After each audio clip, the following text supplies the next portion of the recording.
हरे कृष्ण कृष्ण कृष्ण हरे हरे, हरे राम राम राम हरे हरे। मुखं करोति वाचालं पंगुं लंघायते गिरिं, यत्कृपातमहं वन्दे श्रीगुरुं दीनतारिणम्। हरे कृष्ण। श्रीमद्भागवतम स्कंध तिसरा, अध्याय 26, भौतिक प्रकृतीचे मूलभूत तत्व, श्लोक नंबर 32।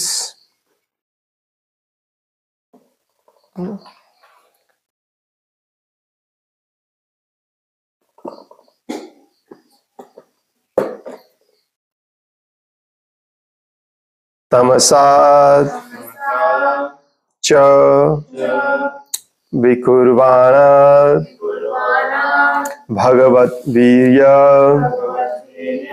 चोदितात् शब्दमात्रम् अभूत् तस्मात् नभः श्रोत्रम् तु शब्दगम्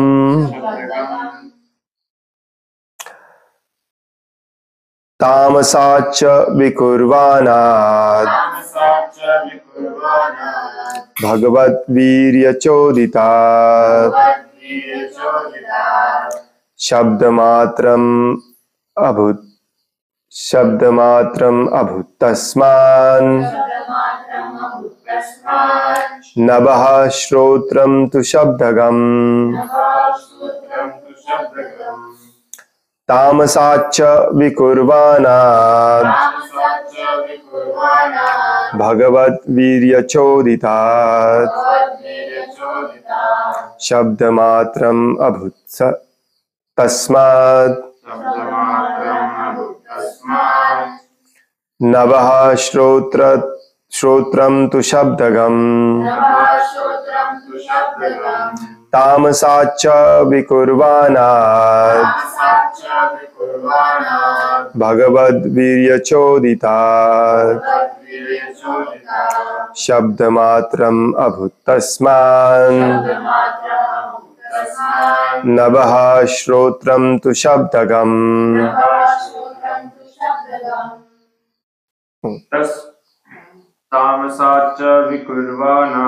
तामसाच्च विकुर्वाणात् भगवद्वीर्यचोदितात् शब्दमात्रम् अभूत् तस्मात्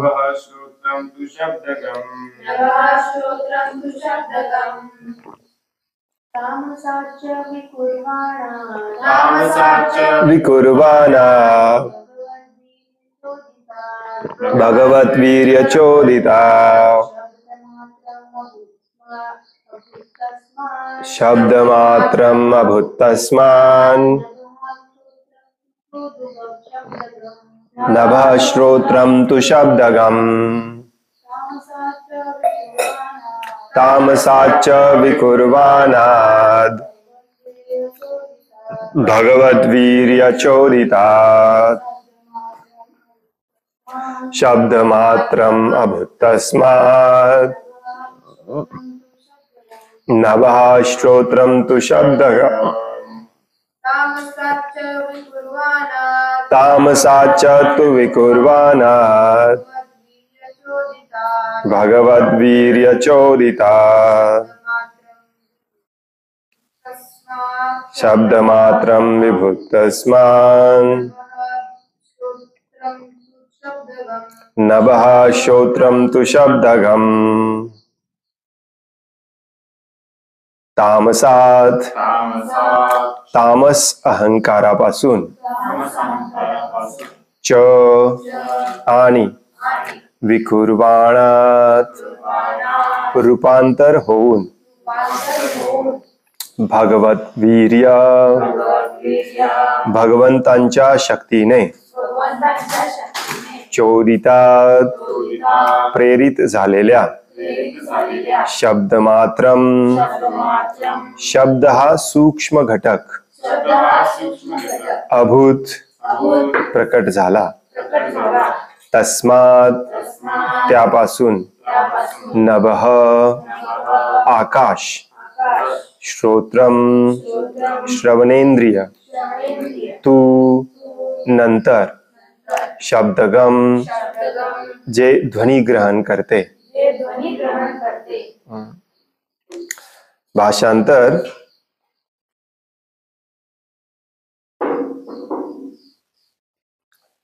तामस अहंकारामध्ये जेव्हा भगवंतांच्या कामशक्तीने क्षोभ उत्पन्न झाला, तेव्हा शब्द हा सूक्ष्म घटक प्रकट झाला आणि शब्दापासून आकाश व श्रवणेंद्रिय यांची उत्पत्ती झाली.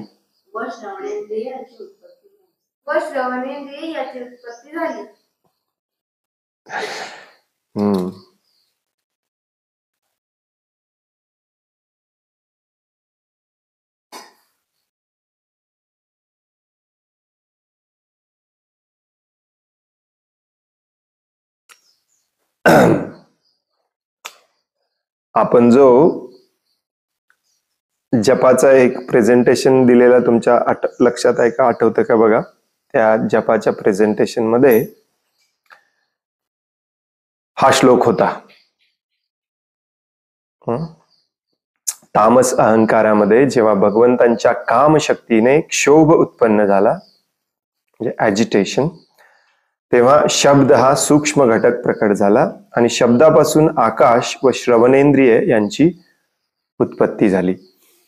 आता आपण मागचे काही दिवस वाचत आहोत की अहंकार पहिल्यांदा निर्माण झाला. पहिल्यांदा त्याच्या अहंकाराच्याही आधी काय निर्माण झालं?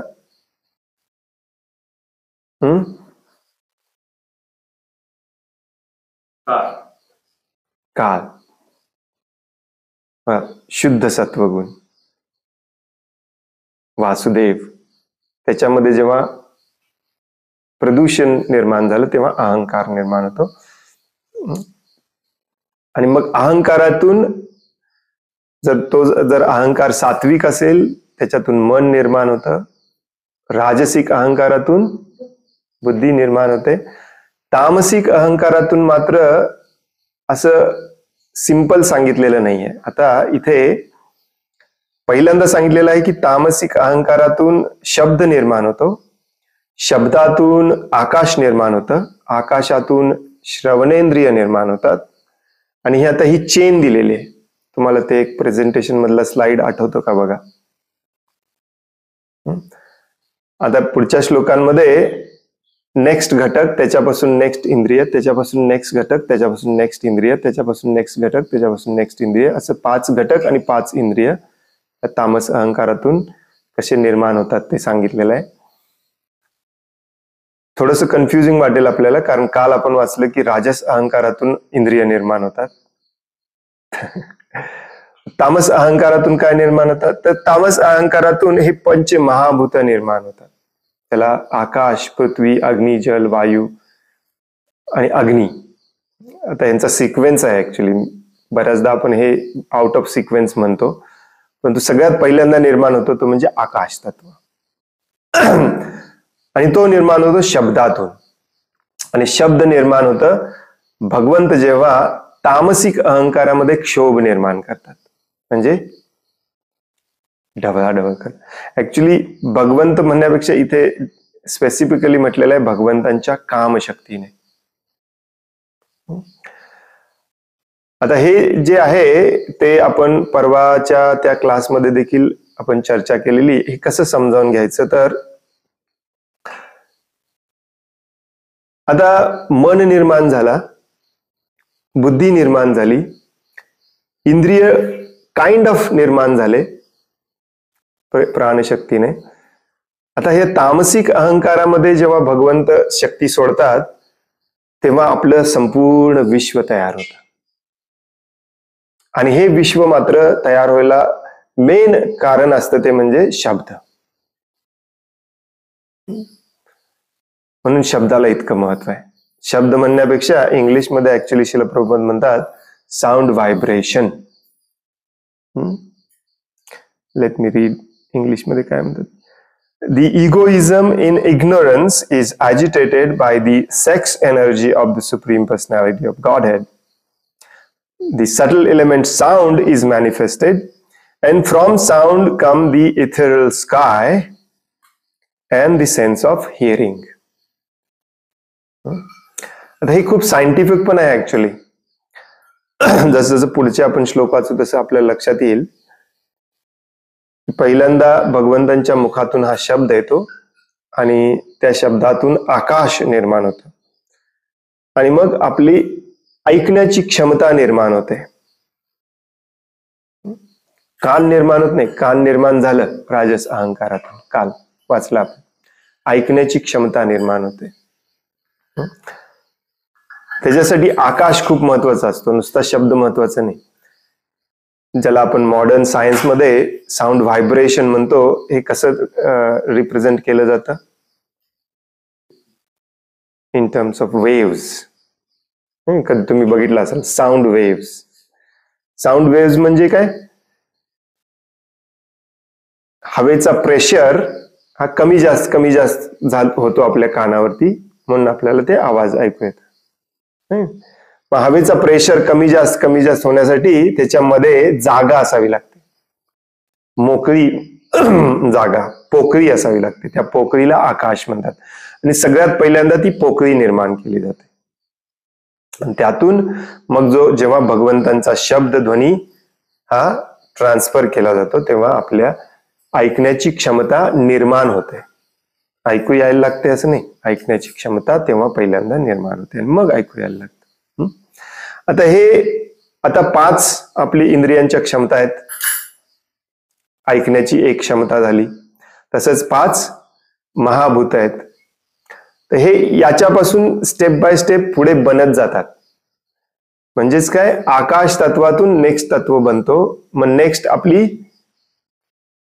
सेन्स, आपल्या इंद्रियाची क्षमता निर्माण होते, त्याच्यातून नेक्स्ट तत्व बनतो, त्याच्यातून आपली नेक्स्ट इंद्रियाची क्षमता निर्माण होते. अशी ही सिक्वेन्स आहे. हे सिक्वेन्स आता पुढच्या बऱ्याच श्लोकांमध्ये भगवान कपिल देव समजावून सांगणार आहेत. थोडे जास्त श्लोक आहेत ऍक्च्युली, 5च नाही आहेत, कारण हे थोडस डिटेलमध्ये पण सांगायचंय. तर त्यातला हा पहिला तत्व तो म्हणजे आकाश, आणि पहिलं आपल्या इंद्रियांची क्षमता म्हणजे ऐकण्याची क्षमता ही निर्माण होते. आणि हे सगळं तामस अहंकारातून सुरुवात होते याची. तात्पर्य, या श्लोकावरून असे दिसते की आपल्या इंद्रिय तृप्तीचे सर्व विषय तामस अहंकारापासून निर्माण झालेले आहेत. मन आणि बुद्धी ही राजस आणि सात्विक अहंकारापासून निर्माण झाली, परंतु आता इंद्रिय निर्माण झाले राजस अहंकारापासून, परंतु या इंद्रियांना काहीतरी इंद्रिय विषय जोडले पाहिजेत, मग त्यांचा इंटरॅक्शन आणि आनंद सुरू होणार. प्रभुपाद सुरुवातीलाच या तात्पर्यामध्ये सांगतात की असे दिसून येते या श्लोकावरून की आपल्या इंद्रिय तृप्तीचे सर्व विषय तामस अहंकारापासून निर्माण झालेले आहेत. म्हणून हे पहिल्यांदा हे सोडलं पाहिजे, विषय छाडिया. विषय छाडिया सेरासे माझिया मुखे बोलो हरी हरी. त्याच्याशिवाय होत नाही, विषय सोडल्याशिवाय. तसेच तामस अहंकारामध्ये क्षोभ उत्पन्न झाला तेव्हा आकाशाचे सूक्ष्म रूप असणारा शब्द हा पहिला घटक निर्माण झाला. हेही या श्लोकामध्ये सांगण्यात आलेले आहे. वेदांत सूत्रामध्येही म्हटले आहे की शब्द हेच सर्व भौतिक वस्तूंचे उगमस्थान आहे. शब्दातून सगळं काही निर्माण होतं आणि शब्दाद्वारेच मनुष्य आपल्या ऐहिक अस्तित्वाचा अंत करू शकतो. आजचा क्लास बहुतेक आपल्या त्या क्लासची उजळणी असणार आहे, जपाच्या क्लासचा. तर हा श्लोक आणि इथून पुढचे श्लोक आणि वेदांमध्ये बऱ्याच ठिकाणी हे सांगण्यात आलेलं आहे की सगळं काही निर्माण होतं शब्दातून. शब्द हे ओरिजिन असतं आणि आपण अडकतो देखील शब्दामुळेच. आणि म्हणून शब्दाद्वारेच आपण आपल्या या भौतिक अस्तित्वाचा अंत करू शकतो, संपवू शकतो. हे गणित आहे. अनावृत्ती शब्दात, वेदांत सूत्रामध्ये सांगितलेलं आहे, अनावृत्ती शब्दात म्हणजे शब्दाद्वारे मोक्ष, लिबरेशन थ्रू साऊंड. अखिल भौतिक अभिव्यक्तीचा प्रारंभ शब्दापासून झाला आणि जर शब्दात एक विशिष्ट शक्ती असेल तर ती भौतिक जंजाळाचा शेवटही करू शकतो. सगळं काही शब्दातून निर्माण होतं आणि आपण जो शब्द वापरतो त्याच्यामध्ये जर विशिष्ट शक्ती असेल तर आपण हे सगळं काही संपवू पण शकतो. तसं सुरू केलं तसं संपवू देखील शकतो.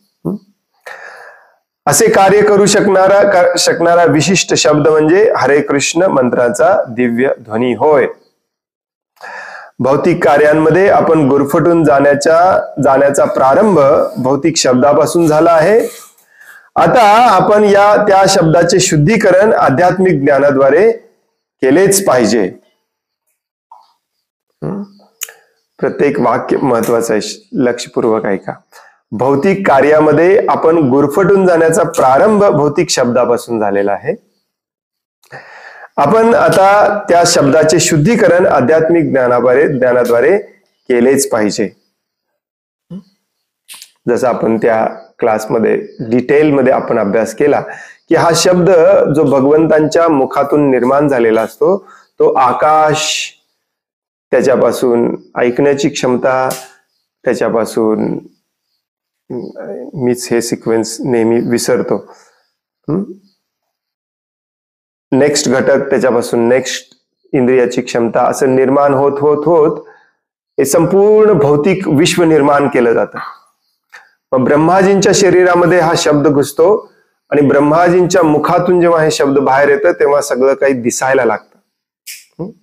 लेट देअर बी, बायबलमध्ये देखील म्हटलेलं आहे असं बोट दाखवून, लेट देअर बी. म्हणजेच काय, टेबल म्हटलं की टेबल तयार होतो त्या शब्द ध्वनीतून. आणि त्याच प्रकारे हा शब्द शेवटी आपल्या शरीरातून असा आत्म्यातून, बुद्धीतून, मनातून, मग जिभेतून असा बाहेर पडतो आणि या शब्दाद्वारेच आपण आपलं विश्व निर्माण करतो. माझं घर, माझा मुलगा, माझी पत्नी, माझी गाडी, हे सगळे साऊंड व्हायब्रेशन आहेत. ऍक्च्युली या कशाला काहीच व्हॅल्यू नाही आहे, सगळं साऊंड व्हायब्रेशन आहे तसं बघायला गेलं तर. आणि नुसतं काल्पनिक दृष्ट्या नाही आहे, आजकालचे सायंटिस्ट पण मान्य करतात की प्रत्येक एलिमेंटला एक प्रकारची फ्रिक्वेन्सी असते, साऊंड व्हायब्रेशन असते आणि त्या फ्रिक्वेन्सीवरूनच त्याची इलेमेंटल व्हॅल्यू निर्माण होते ऍक्च्युली. तर हेच आपल्या शास्त्रामध्ये सांगितलेलं आहे की शब्दातूनच विश्व निर्माण होतं, शब्दातूनच आपण निर्माण होतो. शब्दातून म्हणण्यापेक्षा ध्वनिकंपातून, आणि ध्वनिकंपातूनच आपली भौतिक गुंतागुंत निर्माण होते. आपलं विश्व आपण निर्माण करतो, त्याच्यामध्ये आपण स्वतः अडकलोय. ते विश्व आपणच निर्माण केलंय आपल्याच शब्दांनी, आणि हे कोणत्याही कृत्रिमरित्या आपण बंद करू शकत नाही. याच्यासाठी दिव्य ध्वनिकंपच त्याला औषध म्हणून वापरला पाहिजे, आणि तो दिव्य ध्वनिकंप आहे हरे कृष्ण महामंत्र.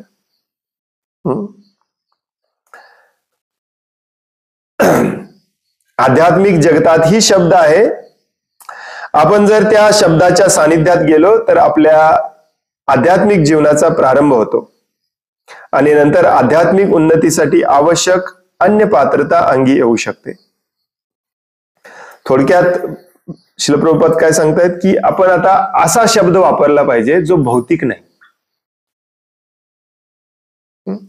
याची चर्चा मला वाटते तेव्हा आपण थोडीफार केली नव्हती. भौतिक शब्दांनी आपण अडकलोय, भौतिक साऊंड व्हायब्रेशननी आपण अडकलोय. आता साऊंड व्हायब्रेशननीच आपल्याला बाहेर पडायचंय, परंतु हा साऊंड व्हायब्रेशन भौतिक नसला पाहिजे. हा कसला असला पाहिजे, आध्यात्मिक असला पाहिजे. दुसऱ्या शब्दात हा ध्वनी किंवा शब्द हा दिव्य असला पाहिजे. दिव्यची व्याख्या नेहमी आपण बघतो. काय दिव्यची व्याख्या काय असते?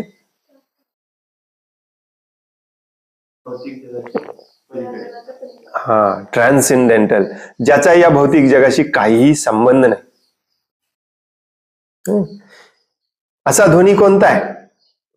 बऱ्याचदा मला इथे दिलंय की नाही माहिती नाही, आणखीन एका तात्पर्यामध्ये शिला प्रभुपाद सांगतात, हा ध्वनी आपण अशा व्यक्तीकडून घेतला पाहिजे जो ऑलरेडी मुक्त आहे.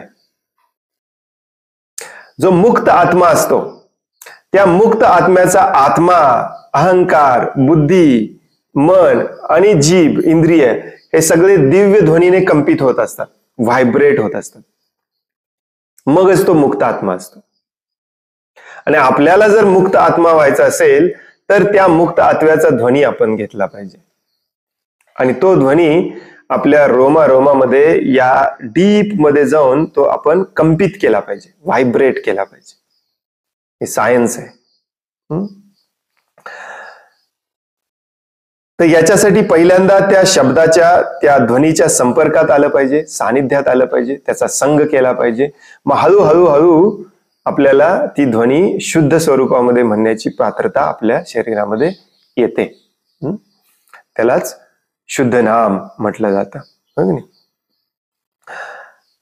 आपण निश्चितपणे जाणून घेतले पाहिजे की आपल्या इंद्रिय तृप्तीसाठी आवश्यक असणाऱ्या सर्व भौतिक विषयांची निर्मिती शब्दापासून झालेली आहे. सगळं जे काही तुमचा आयफोन 15 देखील शब्दातूनच निर्माण झालेलं आहे. इंटरेस्टिंग. जे कम्प्युटर सायन्स किंवा इलेक्ट्रॉनिक्सला आहेत त्यांना कळालं असेल माझा जोक. आजकाल ज्याला पॉवरफुल इंद्रिय तृप्तीचं साधन समजलं जातं, नाही काय आजकालचं इंद्रिय तृप्तीचं पॉवरफुल साधन? मोबाईल.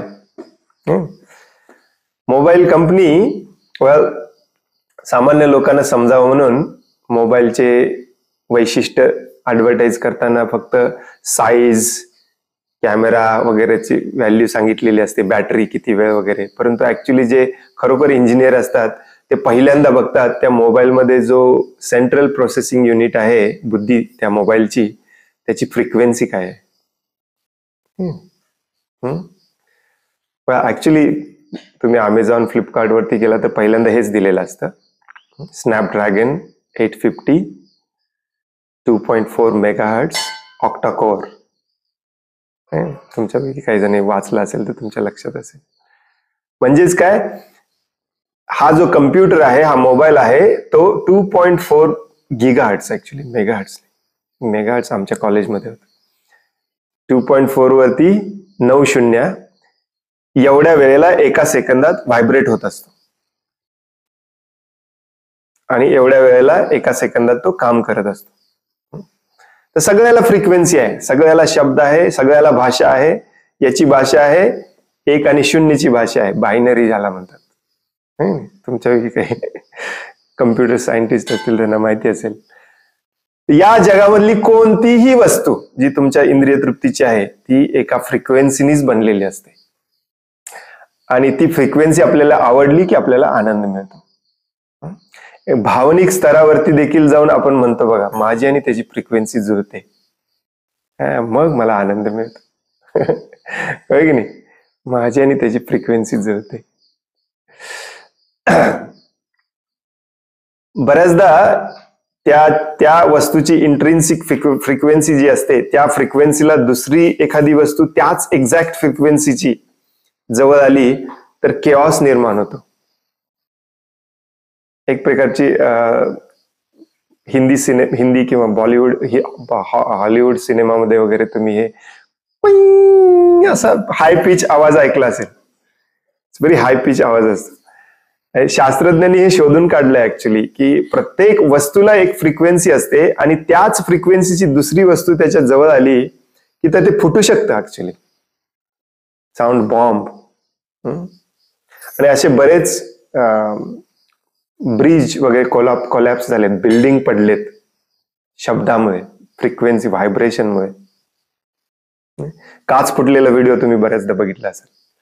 एका हाय फ्रिक्वेन्सीमध्ये जर साऊंड निर्माण केला तर काच फुटते, काचाला तडा जातो.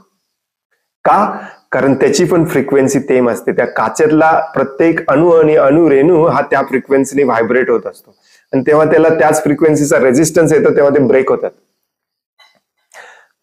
सॉरी, टेक्निकल डिटेलमध्ये जाण्याबद्दल माफ करा. सांगायचा माझा मुद्दा हा आहे की मॉडर्न आधुनिक वैज्ञानिक देखील हे मान्य करतात की प्रत्येक वस्तू ही साऊंड व्हायब्रेशनचीच अभिव्यक्ती आहे. तेच आपल्या शास्त्रात सांगितलेलं आहे. परंतु आता हे आपण कसं समजावून सांगायचं? थँक्स टू शिल प्रभुपाद. शिल प्रभुपाद काय सांगतात? आपण हे निश्चितपणे जाणले पाहिजे की आपल्या इंद्रिय तृप्तीसाठी आवश्यक असणाऱ्या सर्व भौतिक विषयांची निर्मिती शब्दापासून झालेली आहे. मग जो बुद्धिमान असतो तो विचार करतो सगळ्या भौतिक वस्तू ज्याच्या तृप्तीसाठी माझी इंद्रिय अडकलेली आहेत, ज्याच्यामुळे मी अडकलेलो आहे, हे सगळ्याचा रूट कॉज काय आहे? शब्द. मला याच्यावरती विचार करून सोल्युशन काढलं पाहिजे आणि ते सोल्युशन शास्त्रामध्येच दिलेलं आहे की शब्दच वापरा त्याला डिफीट करायला, मारायला, बंद करायला. परंतु तो शब्द कसा असला पाहिजे? पूर्णपणे दिव्य आध्यात्मिक असला पाहिजे. पुन्हा भौतिक शब्द घेतला की ते पुन्हा अडकून ठेवणार. भौतिक शब्दाचं कामच आहे अडकून ठेवणे. भौतिक शब्दाची सुरुवातच होते मला, मी, मला, मला, मी. हो की नाही? आपण निश्चितपणे जाणून घेतले पाहिजे की आपल्या इंद्रिय तृप्तीसाठी आवश्यक असणाऱ्या सर्व भौतिक विषयांची निर्मिती शब्दापासून झाली आहे. त्याचप्रमाणे शब्दाचे शुद्धीकरण केल्यास आपल्याला आपल्या आध्यात्मिक आवश्यकतांची निर्मिती ही शब्दापासूनच होते. शब्द बदलायचे आहेत आपल्याला. आणि म्हणूनच बघा बऱ्याचदा तुम्हाला सांगितलं जातं की शब्द बास आहे, दुसरं काही करायची गरज नाही. शब्द बास आहे. हो, येस, शब्द बास आहे, परंतु तो शब्द हा डीप पर्यंत गेला पाहिजे. नुसतंच काय म्हणतात प्रभुपाद, पॅरट लाईक, पोपटाप्रमाणे मंत्र म्हणून काय उपयोगाचं नाही. प्रभुपाद सांगतात पोपटाला शिकवलं तर पोपट पण म्हणतो हरे कृष्ण कृष्ण कृष्ण हरे हरे, हरे राम राम. परंतु पोपटात आणि आपल्यात फरक काय आहे? पोपटाचा गळा दाबला की पोपट हरे कृष्ण म्हणत नाही. प्रभुपाद सांगतात पोपट काय म्हणतो? कॅ कॅ कॅ म्हणायला लागतो. तो बदलतो शब्द. आपला गळा दाबला मृत्यू समय देखील आपल्याला हरे कृष्ण महामंत्रच रोमा रोमामध्ये जाणवला पाहिजे. त्याच्यासाठी जे बदल पाहिजेत ते सगळे बदल आपण घडवले पाहिजेत. हा आपला आणि त्याच्यातला फरक आहे. परंतु त्यामुळे हे सत्य आहे, शब्दच आपल्याला बदलू शकतो, शब्दच आपल्याला मुक्त करू शकतो. या ठिकाणी असे म्हटले आहे की शब्दापासून आकाश व्यक्त झाले आणि आकाशापासून वायू प्रकट झाला. शब्दापासून आकाश, आकाशापासून वायू, वायूपासून अग्नी कसा प्रकट होतो याचे स्पष्टीकरण पुढे करण्यात येईल. पुढच्या श्लोकांमध्ये आहे हे सगळं. शब्द हे आकाशाचे कारण आहे आणि आकाश हे श्रोत्रम अर्थात कानांचे कारण आहे. कान हे ज्ञानप्राप्तीचे पहिले इंद्रिय आहे. हे खूप सायंटिफिक आहे बरं का, मला देखील हे लक्षात राहत नाही. आकाश मध्ये शब्द मिक्स झाला की जे व्हायब्रेशन तयार होतात ना, ही वेव्ह पुढे जायला पाहिजे आणि ही वेव्ह पुढे जाऊन कानावरती आदळते, म्हणजेच वायू निर्माण होतो. आणि वायूपासून अग्नी निर्माण होते. हे पण सायंटिफिकली पुढे समजावून सांगण्यात येईल. तर या आकाश तत्वातून श्रवणेंद्रियांचा ची श्रवण क्रिया निर्माण होते, श्रोत्रम. आणि कान हे ज्ञान प्राप्तीचे पहिले इंद्रिय आहे. एखाद्याला आध्यात्मिक व भौतिक असे कोणतेही ज्ञान प्राप्त करायचे असेल तर सर्वप्रथम त्याने ते ध्यानपूर्वक श्रवण करणे आवश्यक आहे. मला वाटते कालच आपण याच्याबद्दल चर्चा करत होतो. फर्स्ट थिंग श्रवण. बरेच लोक काय करतात, बऱ्याच लोकांना काय वाटतं जप सगळं झालं. मला माझ्या गुरुकडून माळा मिळालेली आहे आणि मंत्र मिळालेला आहे, मी मंत्र म्हणत बसणार. श्रवण महत्वाचं असतं. श्रवण श्रवण श्रवण, फर्स्ट स्टेज श्रवण.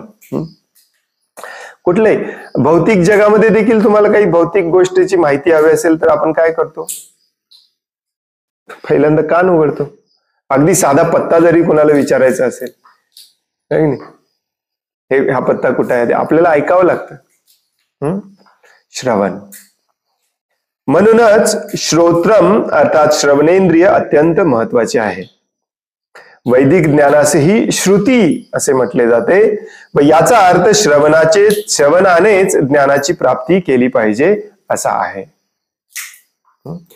हे जे सगळे जे आपले ग्रंथ आहेत, वेद, पुराण, इतिहास, हे सगळे ऍक्च्युली पूर्वी श्रुती मंत्राद्वारेच ट्रान्सफर केले जायचे. श्रुती मंत्र, त्यालाच श्रुती म्हणायचं. श्रुती म्हणजे काय? गुरुनी बोलायचं आणि शिष्याने ऐकायचं. That's it. ही एकच पद्धती होती. पुस्तकं नव्हते, प्रिंटिंग प्रेस नव्हते, काही नव्हतं, म्हणून यांना श्रुती म्हटलं जातं. आणि त्याचा आध्यात्मिक अर्थ श्रील प्रभुपाद इथे सांगतात, तो म्हणजे श्रवणानेच ज्ञानाची प्राप्ती केली पाहिजे. श्रवणादी चित्त, व्हॉट इज दॅट श्लोक? करिये उदय. चैतन्य महाप्रभू म्हणतात, श्रवणादी शुद्ध चित्त करिये उदय. केवळ श्रवण करूनच आपल्याला भौतिक व आध्यात्मिक आनंद मिळू शकतो. भौतिक पण, आध्यात्मिक पण तसं भौतिक पण. भौतिक जगात आपण केवळ श्रवणानेच आपल्या भौतिक सुखाच्या अनेक साधनांचे उत्पादन करतो. ही साधने पूर्वीपासून अस्तित्वात असतात, पण श्रवणाने आपण त्यांचे केवळ एकत्रीकरण करतो. आपल्याला जर एखादी गगनचुंबी इमारत बांधावायची असेल तर त्याचा अर्थ आपण तिची नव्याने निर्मिती करतो असा नाही. इमारतीसाठी आवश्यक घटक लाकूड, धातू, माती इत्यादी पूर्वीपासूनच अस्तित्वात असतात, परंतु त्यांचा उपयोग कसा करावा याविषयी श्रवण करून आपण त्यांच्याशी आपला जवळीकीचा संबंध प्रस्थापित करतो. निरनिराळ्या वस्तूंच्या निर्मितीसाठी असणारी आधुनिक आर्थिक प्रगती सुद्धा श्रवणाचाच परिणाम आहे. त्याचप्रमाणे योग्य अधिकारी व्यक्तीकडून श्रवण करून मनुष्य आध्यात्मिक कार्याचे अनुकूल क्षेत्र निर्माण करू शकतो.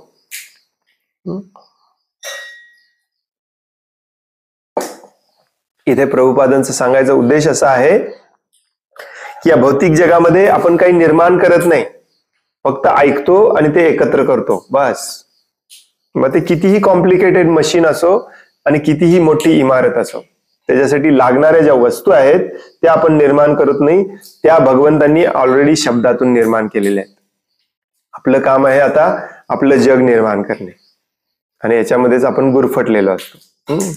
तसंच आध्यात्मिक शब्द देखील ऑलरेडी आहे, तो आपल्याला निर्माण करायचा नाहीये. आणि बरेचसे लोक निर्माण करतात मूर्खपणाने. तो फक्त शब्द आपल्याला घ्यायचा आहे आणि त्याची जुळवाजुळव करून आपला त्याच्याशी संबंध जोडायचा आहे. जसं आपण लाकूड, माती, दगड, धोंडे याच्याशी संबंध जोडतो, त्यांना कोरतो, त्यांना साईज देतो, त्यांना एकत्र आणतो, तसं.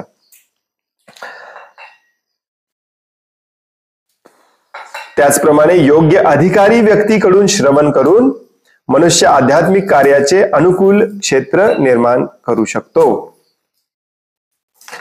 अर्जुनही देहात्मबुद्धीमध्ये गुरफटलेला घोर भौतिकवादी होता आणि यामुळेच तो तीव्र दुःखही भोगत होता. परंतु केवळ श्रवण प्रक्रियेने तो दिव्यत्वाला पोहोचलेला कृष्ण भावनाभवित मनुष्य झाला. होय की नाही? तिथे काय भगवान श्रीकृष्णाने अर्जुनांनी मिळून यज्ञ केला नाही दोन्ही सैन्याच्या मध्ये, चला तुझ्या आध्यात्मिक प्रगतीसाठी इथे यज्ञ करूया, 1,51,000 रुपये ठेव, असं झालं का तिथे? का भगवान श्रीकृष्णाने अर्जुनाला म्हटलं 4 धाम यात्रा केल्याशिवाय तू काय आध्यात्मिक माणूस होणार नाहीस? काय सांगितलं तिथे? श्रवण. कशाचं श्रवण? आध्यात्मिक ज्ञानाचं श्रवण, ज्याच्यामुळे चित्त आपलं जागृत होईल. असं काहीतरी ऐकलं पाहिजे, ते ऐकलेलं आचरणात आणायला पाहिजे, हो की नाही? मग बाकीच्या गोष्टी नाही केल्या तरी चालतात. Does that make sense? हो की नाही? ऍक्च्युली कालचा आपला जो भगवद्गीतेचा क्लास झाला, त्याला टायटल काय द्यायचं मी विचार करत होतो आज सकाळी उठल्यावर. आणि कारण परवाच्या क्लासचा टायटल दिलेला अर्जुनची करुणा, अर्जुनचं दुःख, असं काहीतरी मी विसरलो. मग कालच्या आपल्या भगवद्गीतेच्या चर्चाबद्दल माझ्या मनात सारखं येत होतं टायटल द्यावं अर्जुनचा स्वार्थ. परंतु मी विचार करत होतो की कोणीतरी मला नाव ठेवेल, अर्जुन काय स्वार्थी होता काय? अर्जुन भगवंतांचा शुद्ध भक्त होता, अर्जुन भगवंतांचा मित्र होता, अर्जुनचा स्वार्थ असं कसं काय म्हणता तुम्ही? प्रभुपाद म्हणतात ऍक्च्युली. आणि आता जे आपण वाक्य वाचलं ते अजून काय लिहितात बघा प्रभुपाद इथे. अर्जुनही देहात्मबुद्धीमध्ये घुरपटलेला घोर भौतिकवादी होता. वाव! अर्जुन जर थोड्या काळासाठी असा भ्रमित झालेला असेल आणि त्याला प्रभुपाद घोर भौतिकवादी म्हणत असतील, आपल्याला काय म्हटलं पाहिजे?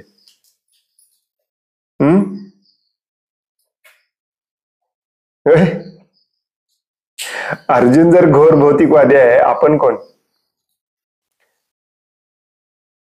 घोर to the power of 1,000,000 infinity. कारण अर्जुनच्या तुलनेमध्ये आपण भयानक घोर भौतिकवादीमध्ये घुरपटलेलो आहे. आणि पुढे काय लिहितात प्रभुपाद? आणि यामुळेच तो तीव्र दुःखही भोगत होता. अरे बापरे, आपलं दुःख काय म्हणायचं?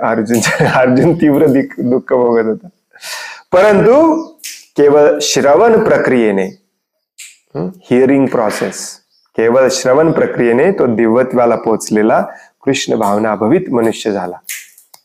एका तासात घोर भौतिकवादी एका तासात आध्यात्मिक बनतो. याच्यावरून प्रूव्ह होतं की आपण अति अति अति अति अति अति भयानक घोर भौतिकवादी आहोत. कारण आपण बरेच दिवस झालं श्रवण करतोय. चौथं रिपिटेशन चालू आहे आपलं भगवद्गीतेचं. श्रवण करतोय आपण.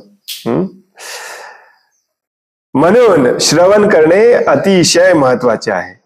आणि या श्रवणाचा उगम आकाशापासून झालेला आहे. एकमेव श्रवणाद्वारेच मनुष्य पूर्वीपासून अस्तित्वात असलेल्या गोष्टींचा योग्य उपयोग करून घेऊ शकतो. पूर्वनिर्मित गोष्टीचा योग्य उपयोग करण्यासाठी श्रवण करण्याचे तत्व आध्यात्मिक गोष्टींच्या बाबतीतही लागू पडते. म्हणजे काय? जसं मगाशी सांगितलं, लाकूड, दगड, दोंडे सगळं होतं, फक्त ते वापरायचं कसं हे आपल्याला समजावून घ्यायला पाहिजे, ऐकायला पाहिजे. दुसरं एकदम सिंपल उदाहरण म्हणजे समोर आपल्या एखादं मशीन आहे किंवा सायकल आहे, फ्रीज आहे. आता हे वापरायचं कसं हे आपल्याला ऐकायला पाहिजे, श्रवण करायला, समजावून घेतलं पाहिजे. तसंच अध्यात्मामध्ये परम आनंद आहे, मुक्ती आहे, हे आपल्याला माहिती आहे. त्याची प्रोसेस काय आहे ती श्रवण करून शिकून घेतली पाहिजे, ते ज्ञान घेतलं पाहिजे, त्या ज्ञानामध्ये एक्सपर्ट झालं पाहिजे, प्रबुद्ध झालं पाहिजे, मग आपल्याला त्याचा रिझल्ट मिळणार. पूर्वनिर्मित गोष्टीचा योग्य उपयोग करण्यासाठी श्रवण करण्याचे तत्व आध्यात्मिक गोष्टींच्या बाबतीतही लागू पडते. मात्र यासाठी आपण योग्य अधिकारी व्यक्तीकडून श्रवण केले पाहिजे. येस, सुपर पॉवरफुल आहे श्रवण करणे, परंतु त्यासाठी योग्य अधिकारी व्यक्तीकडून श्रवण केलं पाहिजे. कारण काय? चुकीचं श्रवण केलं की चुकीचं घडणार. एखादा व्यक्ती तुमच्या समोर जर बाईक असेल आणि तुम्हाला माहिती नसेल कशी चालवायची आहे, आणि तुम्हाला कोणीतरी भेटला आणि म्हटलं त्याचे जे किक आहे त्याला पेडल सारखं फिरव, कारण त्याला फक्त तेवढंच माहिती आहे सायकल कशी चालवायची. त्यामुळे योग्य व्यक्तीकडून श्रवण करणे हे तेवढंच महत्वाचं असतं जेवढं श्रवण करणे महत्वाचं आहे. आता याच्याबद्दल काय आपण डिटेलमध्ये चर्चा करायला नको, ऑलरेडी आपण बऱ्याचदा याची चर्चा केलेली आहे. त्यामुळे आंधळेपणाने कोणाचंही श्रवण करायचं नाही, कुठूनही श्रवण करायचं नाही. हे तितकंच महत्वाचं आहे.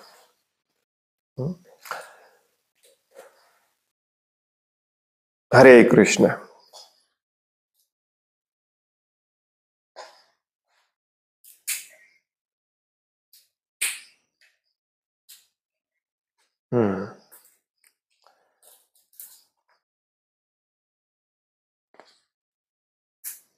कोणाला काही प्रश्न आहे, काही सांगायचं आहे?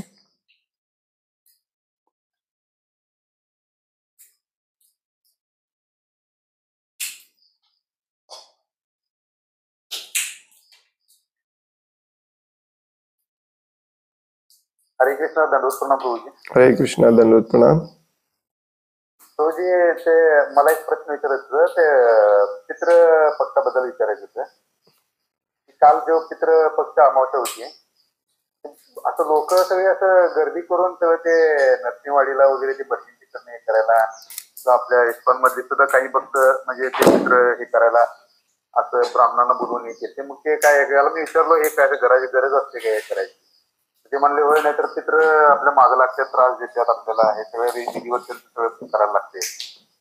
हे असते का प्रभूजी काय? म्हणजे मागच्या आठवड्यापासून हे 5-6 वेळेला झालं प्रभूजी. तुम्ही रेग्युलरली क्लासला नसता काय? नाही, माझं चुका लागले त्यामुळे. कारण आम्ही ऑफिशियली पितृपक्षावरचे प्रश्नोत्तर क्लोज केलेत.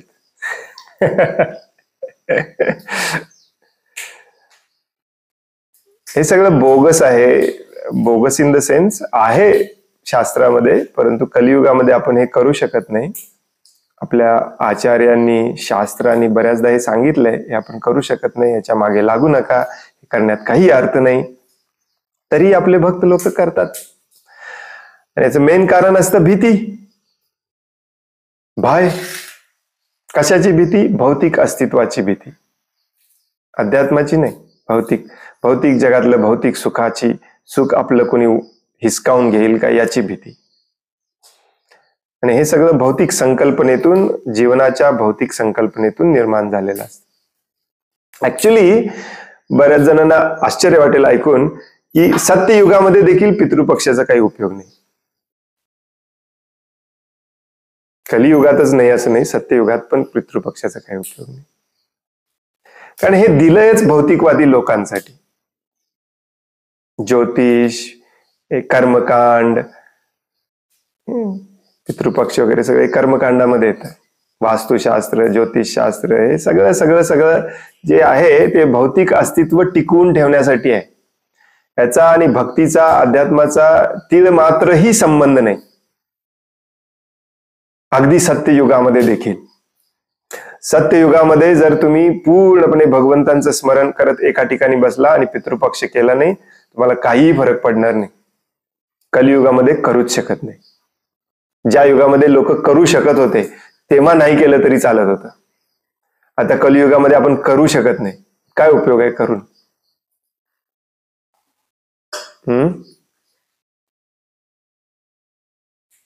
ते मला काल एक जण म्हणाले की तुम्ही जर नाही केला तर ते त्यांचे हे आंतळी चर्चा आणि आपल्याला ते त्रास देतात आपल्या मांडगुटीवर बसल्यावर सांगायला. मला ते जर पटलं नाही, पण ते असं मला आपले फक्त म्हणले मला की अनाथ ते सगळे व्यवस्थित त्यांचं करायला लागते, नाही तर ते त्रास आपल्याला त्रास द्यायला चालू करतात केलं तर. तुम्ही याच्या आधीही बऱ्याचदा माझ्याकडून हे ऐकलेलं आहे. गोल्डन रूल लक्षात ठेवायचा. त्या भक्तांना एकच प्रश्न विचारायचं, बाबा शिल प्रभुपादांच्या पुस्तकात किंवा शिल प्रभुपादांच्या प्रवचनात हे कुठं दिलंय सांग. दी एंड. कुठेही दिलेलं नाहीये. मी तुम्हाला 100% गॅरंटीड छाती ठोकून सांगतो, कुठेही दिलेलं नाही. कुठे दिलंय हे? गरुड पुराणात दिलंय. गरुड पुराणातलं बाकीचं पण सगळं करा मग.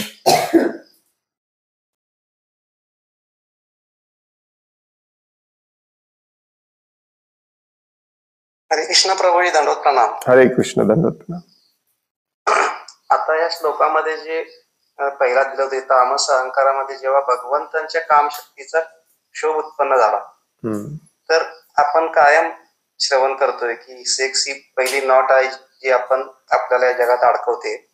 जे आता जे रिसेंट सगळं चालू आहे, गिरिराज महाराज वगैरे, तर ही काम शक्ती जी भगवंतांची आहे ती उत्पन्न होते, त्याच्या मागचं म्हणजे जरा सांगा समजावून काय आहे. म्हणजे भगवंतांची काम शक्तीतनं पण क्षोभ उत्पन्न होतोय, याच जरा सांगा. कामशक्तीतूनच क्षोभ उत्पन्न होतो, बाकी कुठल्यातून होत नाही. आणि त्याची तुलना ही तमोगुणाशी केलेली आहे, कारण ते सगळ्यात वाईट असतं. तर भगवंत हे निर्माण करतात आपल्यासाठी.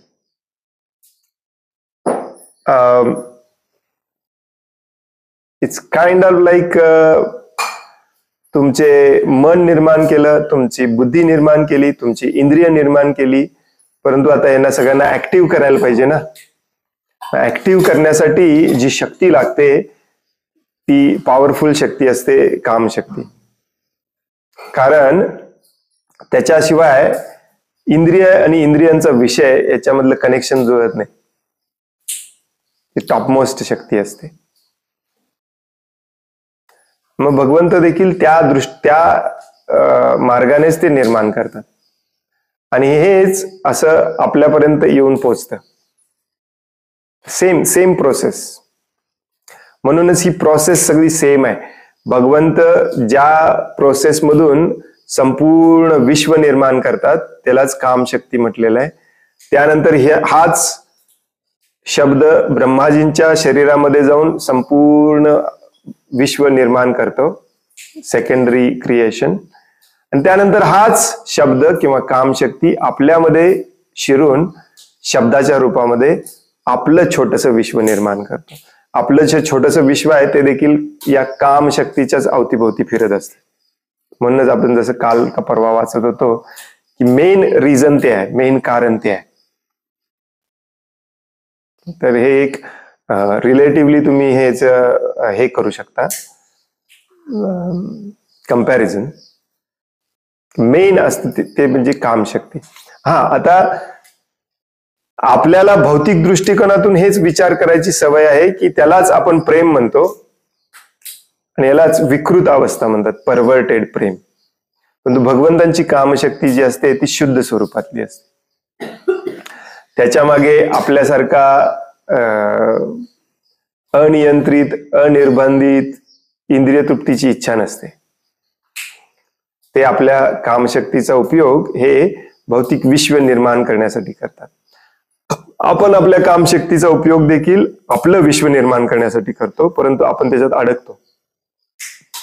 आणि ऑफकोर्स आपल्याला अडकवणे हाच त्याचा उद्देश असतो, कारण आपलीच ती इच्छा असते अडकून घ्यायची. त्यामुळे भगवंतांपासून जे निर्माण झालेलं असतं ते शुद्ध स्वरूपात असतं. त्याचं जेव्हा भौतिक रूपांतर होतं तेव्हा ते परवर्टेड होतं. इंग्लिश शब्द परफेक्ट आहे त्याच्यासाठी, परवर्टेड.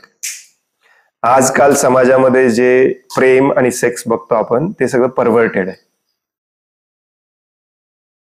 धर्माविरुद्ध काम. आणि भगवंतांचा जो काम असतो तो धर्म असतो, प्युअर स्टेट मध्ये. हरे कृष्णा प्रभू. हरे कृष्ण.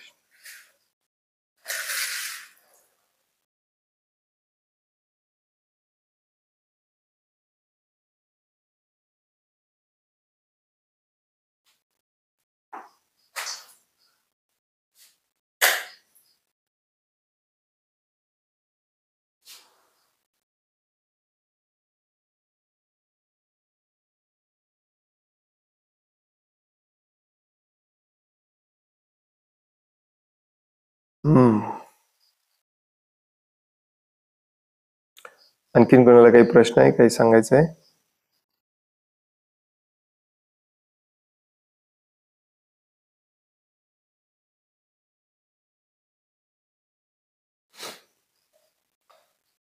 हरे कृष्ण. खूप खूप धन्यवाद. वांछा कल्पतरुभयश्च कृपा सिंधुभ्य एव च पतितानां पावनेभ्यो वैष्णवेभ्यो नमो नमः. अनंत कोटि वैष्णव वृंद की जय. वैष्णव ठाकुर शिल प्रभुपाद की जय. ग्रंथराज श्रीमद् भागवतम की जय. हरे कृष्ण धन्यवाद. हरे कृष्णा धन्यवाद. हरे कृष्ण दंडवत प्रणाम.